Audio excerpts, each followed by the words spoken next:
સ્થાનિક સ્વરાજ્યની ચૂંટણીમાં કચ્છ જિલ્લામાં પણ ભાજપે ખોલ્યું જીતનું ખાતું.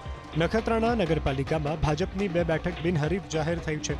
નખત્રાણા નગરપાલિકાના વોર્ડ નંબર 4ના ભાજપ ઉમેદવાર કલ્પેશ લુહાર અને વોર્ડ નંબર 5ના મધુબેન લુહાર બિનહરીફ જાહેર થયા છે. અન્ય કોઈ પણ પક્ષે ઉમેદવારી ન નોંધાવતા આખરે આ બંને બેઠક ભાજપના ફાળે ગઈ છે. મહાનગરપાલિકા બન્યા બાદ ગાંધીધામ મહાનગરપાલિકાના ઉમેદવારોએ આજે પોતાની ઉમેદવારી નોંધાવી છે. ગાંધીધામના વોર્ડ નંબર 8માંથી ભાજપે ઉત્તર ભારતના ઉમેદવાર અજય સિંઘને ટિકિટ આપી છે. ત્યારે અજય સિંઘે પણ જીતનો વિશ્વાસ વ્યક્ત કરીને ગાંધીધામમાં વિકાસના કાર્યો કરવાનું વચન આપ્યું.